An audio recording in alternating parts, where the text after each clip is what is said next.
میں دیکھ کر کافی ڈر رہی کیونکہ اس کی حالت بہت خراب، اور جتنا ٹائم وہ لڑکا ہمارے گھر پر موجود تھا ایک عجیب قسم کا خوف چاروں طرف موجود محسوس ہوتا تھا۔ اس کا مجھے یوں دیکھنا اور مسکرانا میرے دماغ سے نکل نہیں رہا تھا۔ یہ بات میرے ذہن میں بری طرح گردش کر رہی، اور جب میں نے امی سے پوچھا کہ امی یہ عجیب سی خوشبو کہاں سے آ رہی ہے، تو عجیب بات تھی کہ امی کو وہ خوشبو محسوس نہیں ہو رہی تھی جو مجھے محسوس ہو رہی تھی۔ بہرحال میں نے امی کو کہا امی آپ جائیں اور بابا جان کو بلا کے لائیں، کافی ٹائم ہو گیا ہے، مجھے یاسمین کے گھر جانا ہے، یاسمین ناراض ہو جائے گی، بابا جان مجھے چھوڑنے جائیں، آپ جلدی سے جائیں اور بابا جان کو بلا کے لے آئے کیونکہ وہ کسی اور کے ساتھ تو مجھے جانے نہیں دیں گے۔ بابا جان آئے۔ جب امی نے کہا کہ آپ نے کافی ٹائم لگایا تو بابا جان نے بتایا کہ ایک مسورہ لڑکا جس کے جسم پر جنزادے نے قبضہ کیا ہوا تھا، بس اس کو آزاد کروانے میں اتنا ٹائم لگ گیا۔ بہرحال ہم یاسمین کے گھر روانہ ہو گئے۔ آج میں نے بلیک کلر کا سوٹ پہنا ہوا تھا، بلیک کلر کے سوٹ اور بلیک کلر کی چوڑیاں، میں نے ہر چیز میچنگ کی پہنی ہوئی، میچنگ پر ہر چیز کا پہننا مجھے بہت پسند، فیشن کرنا مجھے بہت اچھا لگتا تھا، مگر بابا جان کی وجہ سے میں اکثر ڈر جاتی کیونکہ وہ ان سب چیزوں کو خاص پسند نہیں کرتے تھے، مگر وہی میرے لیے کپڑے وغیرہ بھی لایا کرتے تھے۔ مگر یاسمین کی شادی تھی تو اتنی خوشی تھی کہ مجھے یہ سوٹ میں نے خاص فرمائش پر منگوایا تھا۔ یہ سوٹ بھی میرے لیے بابا جان اسلام آباد سے لے کر آئے تھے جب ان کو کسی خاص دم کے لیے بلوایا گیا، اور بابا جان اکثر کسی ایسی دعوت میں جایا کرتے تھے جہاں ان کو بلایا جاتا تھا، ہمیشہ میرے لیے کچھ نہ کچھ ضرور لے کر آتے تھے، اور میں دیکھ کر بہت خوش ہوتی کہ ان کو میری خوشی کا کتنا خیال تھا۔ ہم جیسے ہی یاسمین کے گھر پہنچے تو گاڑیوں کی کافی لمبی قطار کھڑی ہوئی تھی دروازے پر، اور اس سے ظاہر ہو رہا تھا کہ ہم کافی لیٹ ہو گئے ہیں اور سارے مہمان پہنچ گئے۔ اب تو مجھے یہ سوچ کر ٹینشن ہو رہی تھی کہ یاسمین تو بہت ناراض ہو چکی ہو مجھ سے۔ میں جلدی جلدی گاڑی سے اتری اور بھاگی بھاگی یاسمین کے پاس جانے لگی۔ جیسے ہی میں گھر میں داخل ہوئی تو سامنے ہی مجھے خالہ جان نظر آ گئی، اور میں نے خالہ جان سے پوچھا یاسمین کہاں ہے، تو انہوں نے مجھے بتایا کہ بیٹا تم اتنی لیٹ کیسے ہو گئی، یاسمین تو اپنے کمرے میں تیار ہو رہی ہے اور تم سے کافی ناراض ہے۔ خالہ جان امی کے بارے میں مجھ سے کوئی سوال کرتی اس سے پہلے میں دوڑی دوڑی یاسمین کے کمرے کی طرف جانے لگی۔ شادی کا ماحول تھا، گھر میں کافی لوگ رش لگا ہوا تھا، ہر طرف گہما گہمی، مجھے کافی دہشت ہو رہی جانے میں۔ آخر کار میں یاسمین کے کمرے تک پہنچ گئی۔ میں جیسے ہی اس کے پاس پہنچی تو میں نے فوراً ہی اس سے کہنا شروع کر دیا یاسمین تم مجھ سے کوئی شکوہ شکایت کرو، اس سے پہلے میں تمہیں بتا دیتی ہوں کہ ابو کافی مصروف تھے اس لیے میں لیٹ ہو گئی، پلیز تم مجھ سے ناراض مت ہونا، تم تو جانتی ہی ہو کہ مجھے کہیں اکیلا جانے ہی نہیں دیتے۔ یاسمین نے مجھے کہا کہ خالو یہی چاہتے ہیں کہ وہ تمہیں اپنے گھر میں قید کر کے رکھے اور تم کہیں بھی نہ جاؤ، تو صرف ایک بہانہ ہے مصروفیات کا۔ ارے یاسمین یہ بہانہ نہیں ہے، سچ میں آج ابو کے پاس کچھ ایسے لوگ آئے تھے جن کے ساتھ ایک لڑکا تھا اور بیچارے کے جسم پر ایک دن کا قبضہ ہوا تھا، مجھ سے تو اس کی حالت بھی ابھی تک بھولی نہیں جا رہی، کافی تکلیف میں تھا بیچارہ۔ اور یاسمین میں تمہیں ایک حیرت کی بات بتاؤں، وہ لڑکا نہ جانے کیوں مجھے دیکھ کر مسکرا رہا تھا، اس کا چہرہ ابھی بھی میری آنکھوں کے سامنے آ رہا ہے، نہ جانے کیسی کشش تھی اس کی مسکراہٹ میں، تو مجھے کافی ڈر لگ رہا ہے، اور پلیز سمجھنے کی کوشش کرو یہ کوئی بہانہ نہیں ہے، تمہیں تو پتا ہے کہ نہ کہ ابو کے پاس اکثر ایسے لوگ آتے جاتے رہتے ہیں۔ ٹھیک ہے نورین، تم تو ڈر گئی ہو، اب پلیز مجھے نہ ڈراؤ، تمہیں تو پتا ہے نا میں کتنی ڈرپوک ہوں۔ اچھا یار میں یہ بتاؤ کہ تم نے کچھ کھایا پیا بھی ہے یا شادی کی خوشی میں سب کچھ بھول گئی ہو؟ کھانا پیا؟ نورین سچ پوچھو تو آج میں نے کچھ بھی نہیں کھایا، صبح سے مجھے بھوک بھی کافی لگی ہے، پلیز تم کچھ کھانے کے لیے لے کر آؤ تو ساتھ کھاتے ہیں، اکیلے مجھ سے کھایا نہیں جا رہا اور جلدی کرنا تاکہ ہم تیار ہو جائے، تمہیں تو پتا ہے نا تیار ہونے میں کتنا ٹائم لگ جاتا، ہم لڑکیوں کو۔ میں ابھی گئی اور ابھی آئی، یاسمین کو ایسا کر کے میں کچن کی طرف گئی تاکہ کچھ کھانے کے لیے لے کے آؤں۔ یاسمین کا گھر کافی بڑا تھا، جیسے پرانے زمانے کی حویلیوں میں۔ جیسے ہی کچن پہنچی اور پلیٹ اٹھا کر کھانا نکالنے لگی تو پھر اس جگہ پر مجھے وہی خوشبو محسوس ہوئی جو مجھے اپنے گھر میں محسوس ہو رہی تھی اس لڑکے کے آنے کے بعد، اور مجھے ایسا لگ رہا تھا کہ میرے آس پاس کوئی کھڑا ہے، مجھے کسی کی موجودگی کا احساس ہو رہا تھا۔ وہاں پر میں نے نظریں چاروں طرف دیکھا اور ادھر ادھر تو کوئی بھی نہیں تھا۔ میں یہ اپنا وہم سمجھ کر کمرے میں جانے لگی، کیونکہ گھر کافی بڑا تھا تو کمرے کی طرف راستہ بھی کافی طویل تھا۔ میں کافی جلدی میں تھی، اچانک ہی میرے سامنے کوئی آ گیا اور میں اس سے ٹکرا گئی اور بریانی کی پلیٹ میرے ہاتھ سے ٹوٹ گئی۔ نیچے بیٹھ کر میں وہ پلیٹ اٹھانے لگی تو کسی کی معذرت کرتی ہوئی آواز مجھے سنائی دی۔ میں نے اپنی آنکھیں اوپر کر کے جب دیکھا تو ایک خوبصورت شکل میں نوجوان میرے سامنے کھڑا تھا اور اپنی غلطی کا اعتراف کر رہا تھا۔ مہربانی کر کے مجھے معاف کر دو، میری ہی غلطی ہے، میں اب آپ سے ٹکرا گیا اور میں یہ سوچ رہی تھی کہ عجیب بات ہے کہ جب کہ غلطی میری تھی یہ لڑکا سارا الزام اپنے اوپر ڈال رہا تھا۔ خیر میں پھر سے کچن میں گئی اور دوسرا کھانا لے کے یاسمین کے کمرے میں ہم دونوں نے ساتھ مل کر کھانا کھایا۔ ہم ابھی کھانا کھا رہے تھے میں باتوں میں مگر کہ امی اور خالہ کمرے میں آ گئی اور کہنے لگی ابھی تک تم دونوں کھانا ہی نہیں کھا چک رہی اور نہ ہی تیار ہوئی ہو، سارے مہمان گھر میں آ گئے ہیں۔ ہم دونوں نے ایک دوسرے کی طرف دیکھا اور جلدی جلدی میں برتن سمیٹنے لگی۔ جیسے ہی وہ برتن کچن میں رکھنے گئی تو وہ لڑکا ابھی تک وہیں پر کھڑا فون پر کچھ دیکھ رہا تھا۔ میرے جانے کے بعد وہ مجھے دیکھنے لگا تھا اور مجھے ہی دیکھتا جا رہا تھا۔ میں واپس کمرے میں آئی اور یاسمین اور میں ہم دونوں تیار ہونے لگے۔ تیار ہوتے ہی ساتھ ہی یاسمین اس لڑکے کے بارے میں پوچھنے لگی۔ میرے پوچھنے پر یاسمین نے بتایا کہ وہ اس کے والد صاحب کے دوست جو کہ کسی گاؤں کے سردار ہیں ان کے بیٹے۔ خیر شادی کی رسومات شروع ہو گئی۔ میں یاسمین کو لے کر اسٹیج پر پہنچ گئی۔ اس کو اسٹیج پر بٹھا کر میں خالہ جان کے پاس گئی تاکہ مہمانوں کو اسٹیج میں ان کی مدد کروں۔ تو خالہ جان نے مہمانوں کو کھانا سرو کرنے اور ان کا خیال رکھنے کی ڈیوٹی لگا دی مجھ پر، اور میں بھی دل و جان سے ڈیوٹی سر انجام دے رہی تھی۔ میرے خیال میں ان سب مہمانوں کو کھانا سرو کر دیا۔ میں ابھی یہ سوچ ہی رہی تھی کہ وہ لڑکا پھر سے میرے پاس آ کر کھڑا ہو گیا اور کہنے لگا واہ جی، میرے علاوہ سب مہمانوں کا خیال رکھا جا رہا ہے، میں بھی آپ کا مہمان ہوں، میری بھی کچھ خاطرداری کرنے۔ اور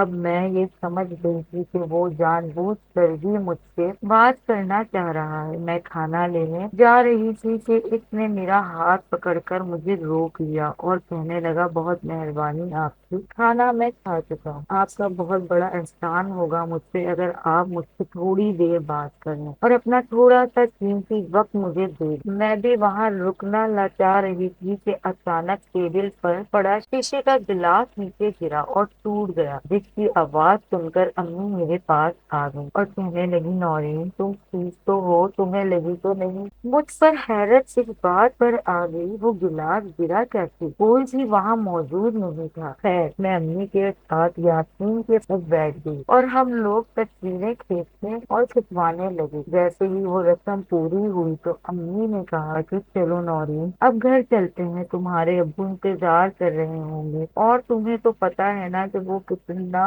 غصہ کرتے ہیں ہمارے لیٹ ہونے پر، اور اب بھی مجھے یقین ہے کہ وہ کافی غصہ کریں گے۔ یہ سن کر یاسمین امی سے کہنے لگی خالہ جان آج تو نورین کو میرے ساتھ رک جانے دی۔ یاسمین کی اتنی منت پر امی جان نے آخر کار مجھے اجازت دی۔ امی جان اور مجھے بابا جان کے غصے کا اندازہ تو تھا، لیکن پھر بھی امی جان نے مجھے کہا کہ تم یاسمین کے پاس رک جاؤ، اس کی شادی ہے، میں اسے مایوس نہیں کرنا چاہتی، تمہارے بابا جان کو میں سمجھا لوں، تم بے فکر ہو جاؤ۔ یہ کہہ کر امی گھر چلی گئی۔ یاسمین کی ان کی ددیال کی پوری فیملی ان کے گھر موجود تھی اور ان کے بابا جان کے دور کے جو دوست تھے ان کی فیملی بھی انہیں کے گھر پر رکی ہوئی تھی۔ رات کے 12 بج رہے تھے، گھر میں سب لوگ سو چکے تھے، میں بھی سونے ہی والی تھی کہ اچانک میری پانی کے جگ پر نظر پڑ گئی جو خالی پڑا تھا، اور میں نے سوچا پہلے پانی لے کر آتی ہوں پھر سو جاتی ہوں، کیونکہ رات کو اکثر مجھے پیاس لگتی ہے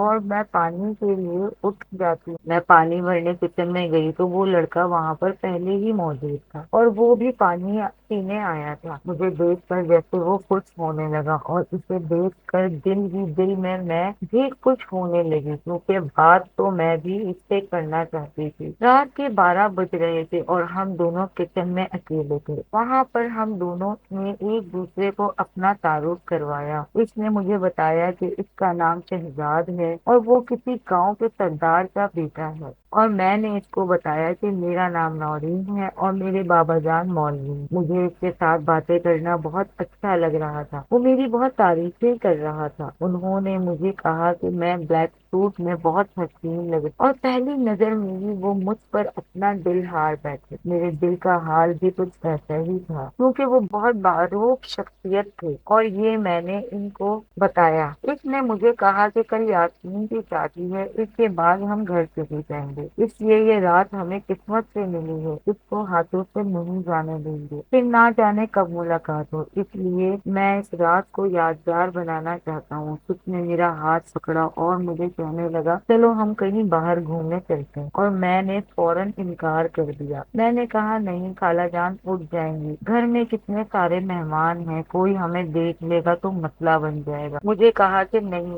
سب لوگ تھک چکے ہیں اور گہری نیند سو چکے، کوئی اٹھے اس سے پہلے ہم واپس آ۔ مجھے ڈر تو کافی لگ رہا تھا، مگر اس کے اصرار کرنے کے بعد میں اس کے ساتھ چلی گئی۔ باہر کی دنیا میں نے بہت کم ہی دیکھی بابا جان کی سختیوں کی وجہ سے۔ بابا جان ہمیں کہیں بھی گھمانے نہیں لے جا سکتے، مگر گھومنے اور باہر کی دنیا دیکھنے کا بچپن سے ہی مجھے بہت شوق تھا۔ یہ رات میری زندگی کی بہت حسین رات، اس رات مجھے اپنی زندگی بہت خوبصورت نظر آ رہی۔ میں نے اس رات سے پہلے اتنی خوبصورت دنیا نہیں دیکھی جو کہ اس رات مجھے نظر آئی۔ ہم کافی دیر تک باہر رہے، اتنی دیر کے آسمان میں سورج کی روشنی ہلکی ہلکی نظر آنے لگی۔ میں نے شہزاد سے کہا کہ اب چلو، تھوڑی دیر میں اذانیں ہونے لگی اور کوئی نہ کوئی نماز کے لیے ضرور اٹھ جائے گا، ہمیں گھر چلنا چاہیے، اور ہم دونوں واپس چلے گئے۔ اگلی صبح یاسمین کی شادی تھی۔ جیسے ہی سب لوگ چائے ناشتے سے فارغ ہوئے تو خالہ جان ہمارے کمرے میں آئی اور کہنے لگی لڑکیوں، آج ذرا سی بھی لاپرواہی نہیں چاہیے مجھے، ابھی سے اپنی تیاریاں شروع کرو، اور پتا ہے نا کہ تم لوگ کتنا ٹائم لگاتے ہو تیار ہونے میں۔ اور مجھے کہنے لگی نورین، اپنی امی کو فون کرو کب آئیں۔ خالہ جان کی یاد دلانے پر مجھے یاد آ گیا کہ امی ابھی تک کیوں نہیں، اور ڈر لگنے لگا کہ کہیں ابو میرے یہاں رکنے پر امی سے غصہ تو نہیں ہوں گے۔ میں نے امی جان کے نمبر پر کال کی اور ان سے پوچھا امی آپ ابھی تک کیوں نہیں آئی۔ میرے پوچھنے پر انہوں نے بتایا کہ بیٹا میری طبیعت ذرا ٹھیک نہیں ہے، رات کی تھکاوٹ ہے، میں ذرا لیٹ ہو جاؤں گی، اپنی خالہ جان کو بتا دینا، جیسے ہی میری طبیعت ٹھیک ہو جائے گی میں خود بخود آ جاؤں، تم لوگ پریشان مت۔ تو میں نے فوراً ہی کہا امی اگر میری ضرورت ہے تو میں گھر واپس آ جاتی ہوں، کہیں آپ کی طبیعت زیادہ تو خراب نہیں تو؟ ابو تو غصہ نہیں ہوئے تھے، پلیز سچ سچ مجھے بتائیں کیا بات ہے۔ امی مجھے پریشان دیکھ کر فوراً ہی کہنے لگی نہیں نہیں، تمہارے ابو غصہ نہیں ہوئے تھے، میں نے ان کو سمجھا دیا تھا، پریشان مت ہو، ٹھیک ہے، اب فون رکھو اور جاؤ یاسمین کے پاس، جس کو کسی چیز کی ضرورت تو نہیں، اور خاص خیال رکھنا اپنی بہن کا۔ جی جی امی، میں بہت خیال رکھ رہی ہوں، آپ کو یقین نہیں آتا تو آپ اس کو فون کر پوچھ۔ جیسے ہی کال کٹی تو میں نے اپنی سوچوں میں گم ہونے لگی۔ یاسمین میرے پاس آئی کہ کہاں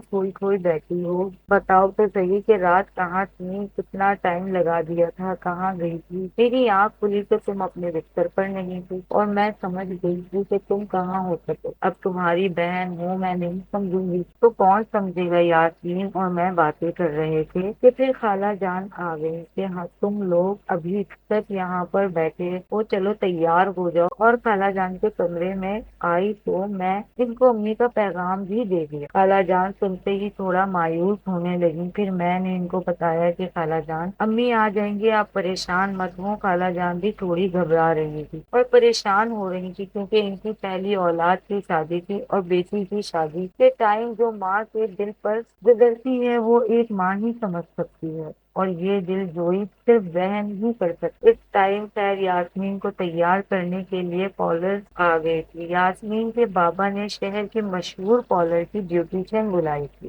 یاسمین اپنے والدین کی اکلوتی اولاد تھی، اس لیے شہر کے شاندار شادیوں میں سے یہ ایک شادی تھی۔ شادی میں ہر چیز کا اہتمام کیا گیا تھا، ہر طرح کے کھانے بنوائے گئے تھے، شہر کے مشہور باورچی بلوائے گئے تھے۔ یاسمین تیار ہو چکی تھی اور بہت ہی پیاری لگ رہی تھی۔ اب تیار ہونے کی میری باری تھی۔ یاسمین مجھے کہہ رہی تھی کہ جلدی تیار ہو جاؤ ورنہ امی پھر سے آ جائیں گی اور پھر سے ان کی نصیحتیں شروع ہو جائیں گی۔ میں آج مہرون کلر کی میکسی پہننے والی تھی جو یاسمین کو بہت ہی پسند آئی تھی۔ یاسمین مجھے کہہ رہی تھی کہ واہ نورین، تمہاری چوائس کی تو داد دینی پڑے گی، تمہاری ہر چیز ہی بہت خوبصورت ہوتی ہے، پھر چاہے وہ کپڑے ہوں، جوتے ہوں یا زیورات یا کوئی بھی چیز۔ اور میں ہنس کر کہہ رہی تھی کہ جو چیز میں پہنتی ہوں وہ میرے پہننے کے بعد ہی خوبصورت ہو جاتی ہے، کیونکہ میں خود بھی اتنی خوبصورت ہوں۔ اور میں یاسمین کو بتا رہی تھی کہ آج تو خاص کسی کی فرمائش پر یہ میکسی میرون کلر کی پہنی ہے اور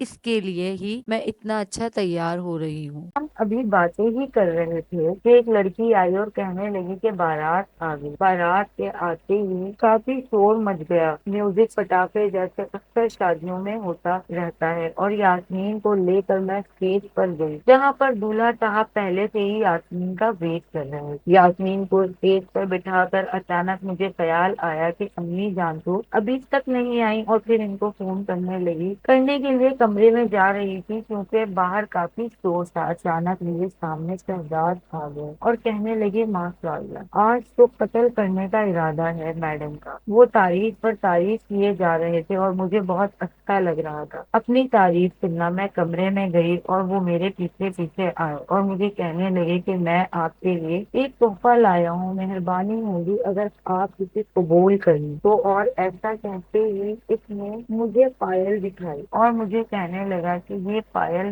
میں خود آپ کو پہناؤں گا، اگر آپ کو برا نہ لگے تو ذرا اپنا خوبصورت پاؤں آگے۔ میں نے اپنے پاؤں آگے کیے اور اس نے مجھے پائل پہنائی۔ مجھے اس کے ساتھ اچھا تو کافی لگ رہا تھا اور ساتھ ہی ساتھ امی کی ٹینشن کھائی جا رہی تھی، پتا نہیں وہ کیوں نہیں آئے۔ اب تو مجھے یقین ہونے لگا تھا کہ ضرور ابو نے ہی کچھ کہا ہوگا اور انہیں آنے نہیں دے رہے ہوں گے۔ میں نے انہیں کو کال کی اور نہ آنے کی وجہ معلوم کرنی چاہیے تو امی نے مجھے بتایا کہ تمہارے وہاں رکنے پر تمہارے ابو کافی غصہ ہوئے ہیں، جس کی وجہ سے میرا بالکل بھی موڈ نہیں شادی پر آنے کا، تو تم بھی نکاح کے ہوتے ہی گھر واپس آ جاؤ، تمہارے ابو کافی ناراض ہیں۔ مجھے ایسا کہنے کے بعد میں بہت پریشان ہو گئی اور مجھے ابو پر کافی غصہ آنے لگا۔ میرا بالکل بھی شادی میں دل نہیں لگ رہا شہزاد کے ساتھ، اور اس کی شادی میں کسی نے سب کچھ میں بھول گئی تھی، بس مجھے گھر جانے کی فکر کھائی جا رہی تھی کہ پتہ نہیں ابو نے کیا کچھ نہیں کہا ہوگا مجھے، کیونکہ میں بچپن سے دیکھتی آ رہی تھی کہ وہ ہمیشہ امی پر غصہ کرتے ہیں اور میں کافی ڈر جاتی۔ دیکھ کر میرا اترا ہوا چہرہ دیکھ کر شہزاد نے وجہ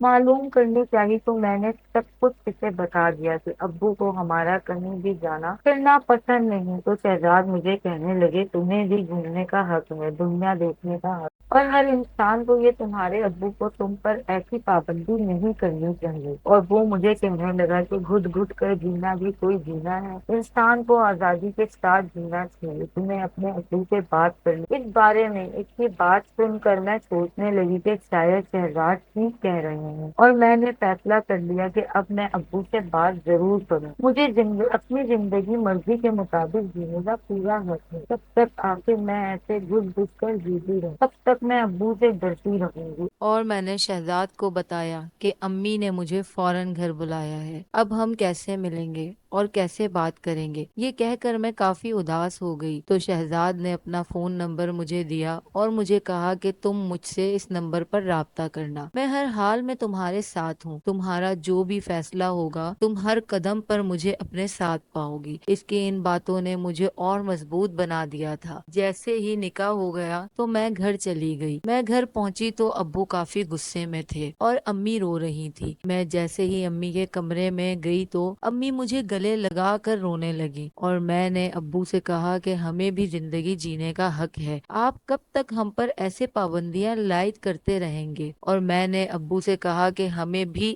زندگی جینے کا حق ہے، آپ کے اس رویے سے ہم بہت تنگ آ گئے ہیں۔ میرا اس سے ایسے کہتے ہی ابو نے اس رات پہلی بار مجھ پر ہاتھ اٹھایا تھا۔ وہ پوری رات میں نے رو کر گزاری تھی اور ساری بات میں نے فون پر شہزاد کو بتا دی تھی۔ شہزاد نے مجھ سے وعدہ کیا کہ وہ اس قید سے مجھے دور لے جائے گا اور ایسا ہی ہوا۔ اگلی صبح کو میں نے اپنی کچھ ضروری سامان پیک کر لیے تھے۔ میں کمرے سے باہر آ گئی تو امی ناشتہ بنا رہی تھی۔ میں نے امی کی مدد کرنی چاہی۔ امی جان آپ آرام کریں، میں ناشتہ بناتی ہوں، آج آپ سب لوگ میرے ہاتھ کا بنا ہوا ناشتہ کھاؤ گے۔ ارے نہیں نورین، تم بیٹھو، ناشتہ میں خود ہی بناؤں گی، تمہیں تو پتا ہے نا تمہارے پاپا کے لیے ناشتہ ہمیشہ میں خود ہی بناتی ہوں۔ امی کی باتوں سے یہ محسوس ہو رہا تھا کہ وہ اب بابا جان سے ناراض نہیں ہیں، پر ناراض ہو کر کب تک رہیں گی؟ ان کو اب عادت ہو چکی ہے ان سب چیزوں کی۔ ہم سب نے مل کر ناشتہ کیا۔ مجھے لگ رہا تھا کہ بابا جان مجھ سے بہت ناراض ہیں، اس لیے انہوں نے مجھ سے کوئی بات چیت نہیں کی، ورنہ ہر روز ناشتے کے ٹائم وہ مجھ سے ڈھیروں باتیں کرتے تھے۔ ایک دن بابا جان لاہور جانے والے تھے کسی دعوت پر، اور یہ ساری بات میں شہزاد کو بتا چکی۔ اس نے مجھے کہا کہ یہ موقع اچھا ہے، میں تمہیں لینے آؤں گا، تیار رہنا۔ اور رات ہوتے ہی شہزاد آ گئے۔ دروازے پر کھڑے ہو کر انہوں نے مجھے کال کی۔ میرا دل بہت گھبرا رہا تھا۔ میرے دل میں ایک بار امی کا خیال آیا تھا، میرے جانے کے بعد وہ کافی اکیلی ہو جائیں گی۔ پھر بعد میں ابو کا غصہ یاد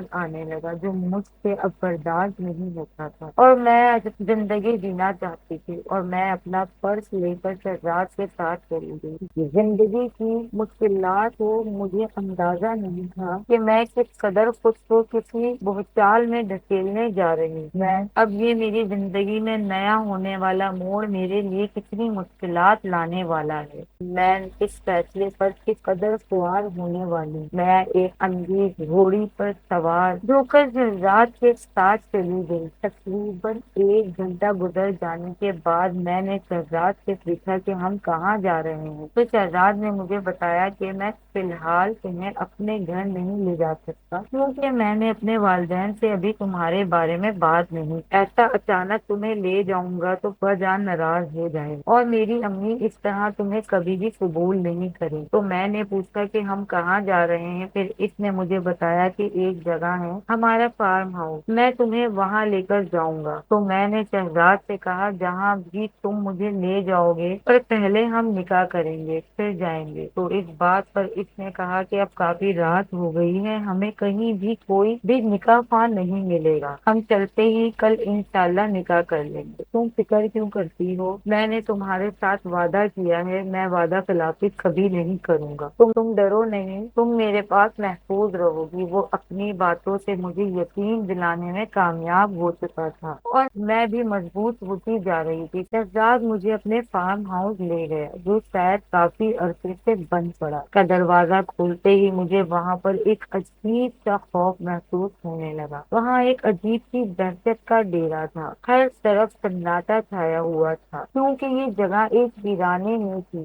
جہاں آس پاس میلوں تک کوئی بھی آبادی یا انسانی وجود کی موجودگی نہیں تھی۔ اب مجھے وہاں بہت گھبراہٹ ہو رہی۔ وہ پہلی رات ہم دونوں نے ساتھ گزاری، مجھے شہزاد کا ساتھ بہت اچھا لگنے لگا، اور میں خود کو آزاد محسوس کرنے لگی، مگر ساتھ ہی ساتھ مجھے اس جگہ پر ایک عجیب سی وحشت کا احساس بھی ہو رہا تھا۔ اور ایسے ہی 3 دن گزر چکے تھے۔ شہزاد مجھے کبھی کہیں گھمانے لے کر جاتے تو کبھی کہیں۔ شہزاد مجھے بہت پیار سے رکھ رہا تھا۔ مجھے اب خود سے بھی زیادہ یقین ہونے لگا تھا شہزاد پر، اور میں سوچنے لگی کہ شہزاد کے ساتھ آنے کا فیصلہ میرا درست۔ شہزاد بہت ہی اچھا انسان تھا۔ آج ہمیں ساتھ رہتے ہوئے چوتھا دن تھا۔ میں نے شہزاد سے کہا شہزاد مہربانی کر کے جائیں اور کسی مولوی یا نکاح خواہ کو لے کر آئیں تاکہ ہم نکاح کر لیں۔ ٹھیک ہے نورین، آج میں اپنے نکاح کا بندوبست کر ہی واپس آؤں گا۔ شہزاد گھر سے باہر گئے۔ میں نے پورے گھر کی صفائی کرنے کا ارادہ کیا۔ یہ گھر 2 حصوں میں بنا ہوا تھا اور کافی ویران نظر آ رہا تھا، شاید کافی عرصے سے بند پڑا تھا۔ نچلے حصے کی صفائی پوری کر کے اب میں اوپر کی منزل پر جانے کے لیے سیڑھیاں کہہ رہی تھی۔ اوپر گئی تو اوپر والے پورشن کی صفائی کرنے لگی۔ جب میں اوپر گئی تو اس کمرے پر تالا لگا ہوا تھا، مگر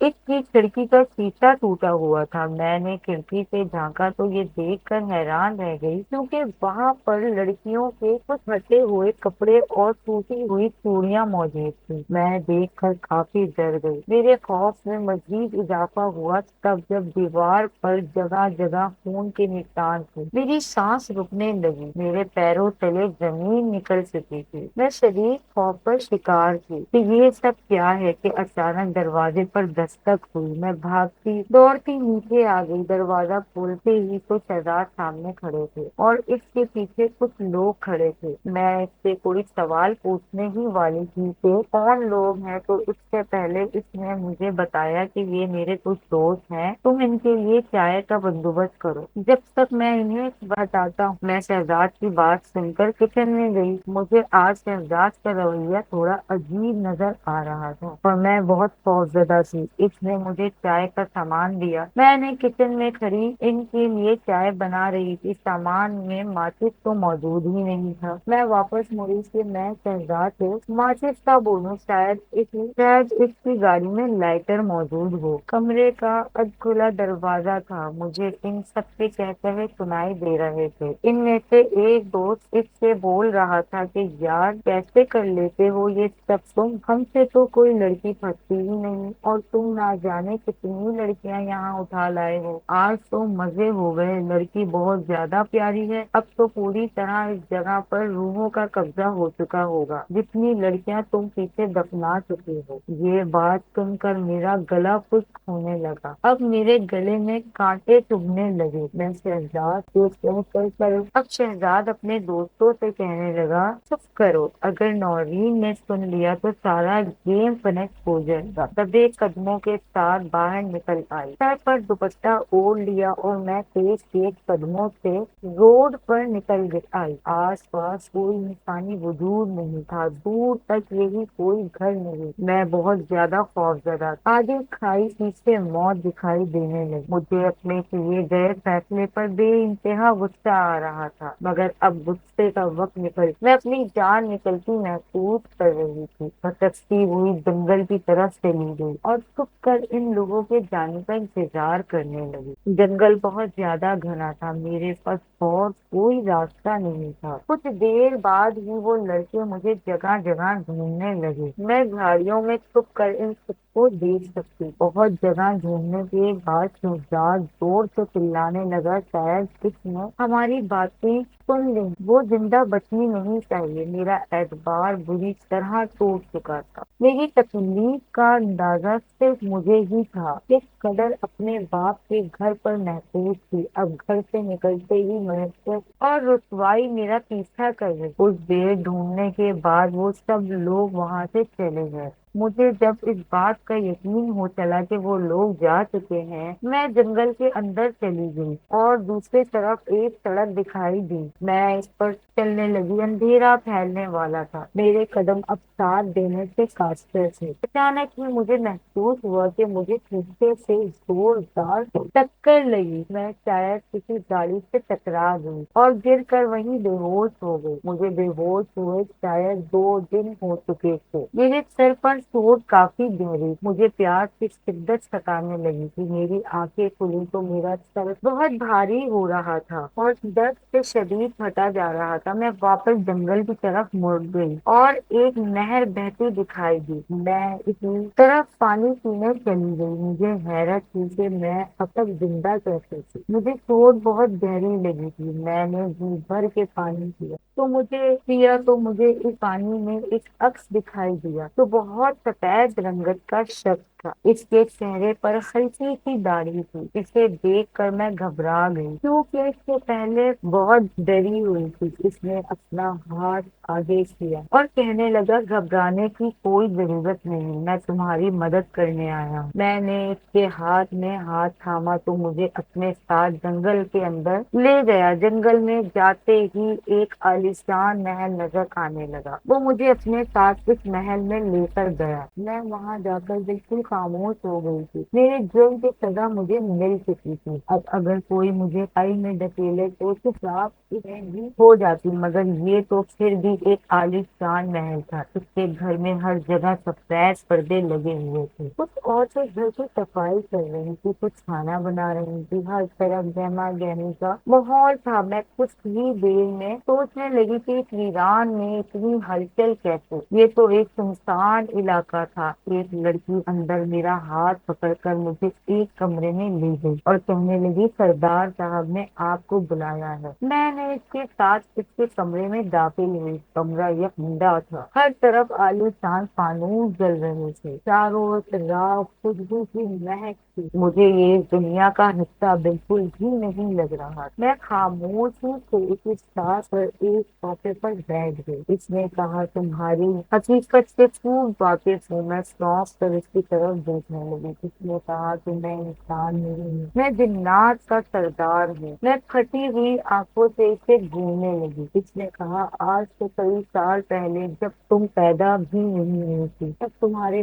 باپ اس جنگل میں آیا تھا اور ایک دن جاگی اسی نہر میں نہا رہی تھی۔ اسے اٹھا کر لے گیا تھا اور اسے قید کر لیا تھا۔ وہ بہت بڑا عامل تھا۔ اس نے اس کو قید کر کے اس سے نہ جانے کتنے ہی گناہ کروائے تھے۔ اس نے معصوم جانوں کو تکلیف پہنچائی۔ تمہارا باپ بہت ہی ایک ظالم انسان تھا اور اپنے علم اور اپنی طاقت سے بہت زیادہ ناجائز فائدہ اٹھاتا تھا۔ میں نے بہت کوشش کی اپنی جنزادی کو آزاد کرانے کی، اور تمہارے باپ کے علم میں بہت ہی زیادہ طاقت ہے اور پاور تھا۔ میں چاہتے ہوئے بھی اپنی جنزادی کو آزاد نہ کروا سکا۔ تمہارے باپ کے علم کی طاقت نہ سہتے ہوئے آخر کار ہماری وہ جنزادی وہیں پر فوت ہو گئی، اور ہم نے سالوں اپنی جنزادی کی موت کا سوگ منایا۔ ابھی تک چلتا آ رہا ہے۔ اس بات کو تقریباً 25 سال گزر گئے۔ ہماری جنزادی کے فوت ہونے کے بعد تمہارے باپ کی شادی جب تمہاری ماں سے ہوئی، جو کہ مسجد کے امام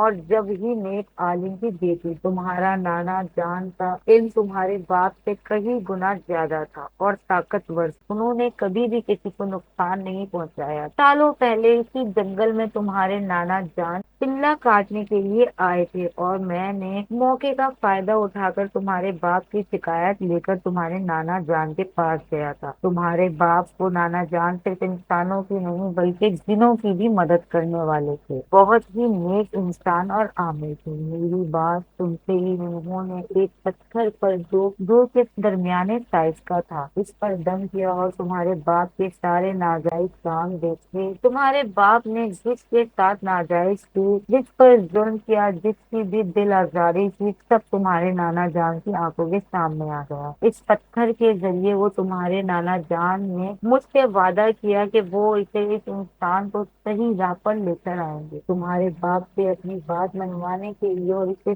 صحیح راستے پر لانے کے لیے تمہارے نانا جان نے اپنی بیٹی کی شادی تمہارے باپ سے کروائی، اور وقت یوں ہی گزر گیا۔ کچھ سالوں بعد تمہارے نانا جان اپنے ارادے میں کامیاب ہو گیا اور تمہارا باپ سیدھی راہ پر آ گیا تھا۔ اس نے اب ظلم کرنا چھوڑ دیا تھا اور بہت ہی نیک انسان بن گیا تھا۔ پر میں تمہارے باپ سے اب بھی بدلہ لینا چاہتا تھا، کیونکہ میں اپنی جنزادی کو کبھی بھی بھول نہیں پایا۔ کچھ وقت کے بعد جب تم پیدا ہوئے اس کے گھر میں، تو وہ بہت ہی خوش ہونے لگا، اور میں نے ارادہ کر لیا کہ تمہارے ذریعے میں تمہارے باپ سے بدلہ لوں گا۔ میں نے بہت بار کوشش کی تمہیں قید کرنے کی، پر ہر بار میں ناکام ہو جاتا تھا، کیونکہ جب تک تم اس نہر پر نہ آتے تب تک میں تمہیں قید نہیں کر پاتا۔ تمہیں یاد ہوگا ایک دن تمہارے گھر پر ایک مچھوارا آیا تھا جس جسم پر جنزادے نے قبضہ کیا ہوا تھا، وہ میں ہی تھا۔ ایک دن اس نہر پر وہ مچھوارا مچھلی پکڑنے کے لیے آیا، اور میں نے موقع کا فائدہ اٹھا کر اس کے جسم پر قبضہ کر لیا، اور مجھے یقین تھا کہ اس کے شہر کے سارے لوگ تمہارے باپ کے پاس ہی جاتے ہیں۔ اس سلسلے پر میں اپنے مقصد میں کامیاب ہو گیا۔ آخر کار میں تمہارے گھر تک پہنچ ہی گیا، اور تمہیں دیکھ کر بہت خوش ہوا، کیونکہ آخر کار تمہارے باپ سے بدلہ لینے کا ذریعہ مجھے مل ہی گیا تھا۔ تمہارے ذریعے میں چاہتا تو تمہارے باپ کو نقصان پہنچا کر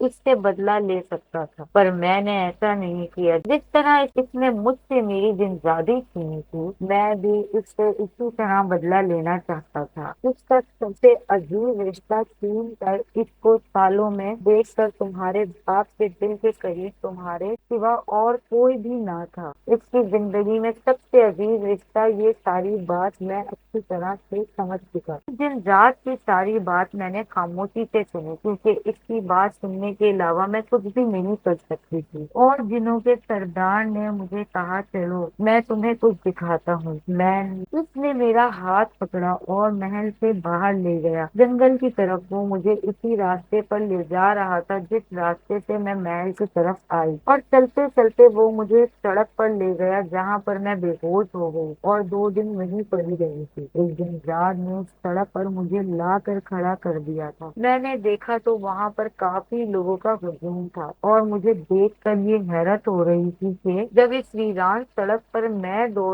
دن بے ہوش پڑی رہی تھی تو کسی انسانی وجود کا نام و نشان نہیں تھا، اور اب اتنے سارے لوگوں کا ہجوم جمع کیسے ہو گیا تھا۔ وہ لوگ کافی حیرت اور دور شکار تھے۔ اتنا خوف ان کے دل میں بھرا ہوا تھا جیسے کوئی حادثہ پیش آیا ہو۔ ان کے ساتھ کچھ لوگوں کی زبان پر استغفر اللہ کے کلمات جاری تھے، اور کچھ لوگ ان کی آنکھوں سے آنسو رکنے کا نام ہی نہیں لے رہے تھے۔ میں حیرت میں آ گئی تھی کہ آخر ایسا کیا ہوا ہے جو لوگوں کے دلوں میں اتنا خوف طاری ہو گیا ہے۔ میں دیکھنے کے لیے جیسے ہی تھوڑا آگے گئی تو سامنے میرے امی جان اور بابا جان دارو قطار رو رہے تھے، اور ان کی حالت کافی زیادہ خراب تھی اور بہت پریشان نظر آ رہے تھے۔ یہ دیکھ کر میں بہت ہی ڈر گئی، سمجھ گئی کہ مجھے ڈھونڈتے ہوئے یہاں تک آئے ہوں گے اور میرے نہ ملنے پر پریشان ہوں گے۔ میں سوچنے لگی کہ اب امی اور بابا جان کا سامنا کیسے کروں۔ اب میں اپنے فیصلے پر بہت زیادہ پچھتا رہی تھی۔ آخر کار میں نے ہمت کر کے فیصلہ کر لیا کہ میں امی اور بابا جان کے پاس جا کر ان سے معافی مانگوں گی، اور وہ میرے ماں باپ ہیں، مجھے چاہے کتنی بھی بڑی غلطی ہو وہ مجھے معاف کر دیں۔ بھلا اتنا ناراض کیسے ہو سکتے ہیں، اور اگر میں ڈر کر ان کے سامنے نہ بھی آؤں تو میں انہیں ایسے پریشان روتا ہوا کیسے دیکھ سکتی ہوں۔ آخر میں ان کی اکلوتی اولاد۔ آخر کار میں نے ہمت کر کے امی کی طرف قدم بڑھائے۔ جیسے ہی میں ان کے پاس پہنچی تو میں نے روتی اور سسکتی ہوئی آواز سے انہیں پکارا، امی جان۔ انہوں نے میری طرف نہیں دیکھا۔ میں نے 2 3 مرتبہ امی جان کو پکارا، میری طرف دیکھنا گوارا نہیں کر رہی تھی۔ شاید وہ مجھ سے ناراض تھی، اس لیے میں کبھی ان کی ایک طرف جا کر انہیں بلاتی اور کبھی دوسری طرف جا کر پکارتی، پر وہ مجھے جواب نہیں دے رہی تھی، کیونکہ میں نے غلطی بھی تو اتنی بڑی کی جس کی کوئی چھوٹی موٹی سزا ہو ہی نہیں سکتی۔ میں نے امی جان سے کہا، مجھے معاف کر دیں امی، مجھ سے غلطی ہو گئی ہے، مجھے معاف کر دیں، میں آپ کی اکلوتی اولاد ہوں، میں آپ کی بیٹی ہوں، آپ مجھے کیسے ناراض ہو سکتی ہیں، وہ بھی اتنا زیادہ۔ پر امی مجھے جواب بالکل بھی نہیں دے رہی تھی، وہ مجھے ایسے نظر انداز کر رہی تھی جیسے میں ان کو نظر ہی نہیں آ رہی ہوں۔ اپنی امی جان سے کہا، امی جان اگر آپ میرے ساتھ ایسا کریں گی تو بابا جان کی ناراضگی سے مجھے کون بچائے گا؟ مہربانی کر کے آپ تو میرا ساتھ دیں، مجھ سے غلطی ہو گئی، مجھے معاف کر دیں، آپ تو میری ہر غلطی معاف کر دیتی ہیں، آپ تو ہمیشہ میرا ساتھ دیتی ہیں، تو اس بار ایسا کیا کریں میرے ساتھ امی جان، مجھے معاف کر دیں امی جان کہہ کر میرا حلق خوش ہو گیا تھا۔ ایسا کہہ کے بابا جان کے پاس گئی۔ بابا جان امی جان میری بات نہیں سن رہی، مہربانی کر کے آپ دونوں مجھے معاف کر دیں، آپ تو مجھ سے بات کریں۔ میں نے جیسے ہی بابا جان کو ایسا نیچے دیکھا سڑک پر جہاں پر بابا جان کھڑے تھے، تو دیکھ کر میرے پیروں تلے زمین نکل گئی۔ میں حیران رہ گئی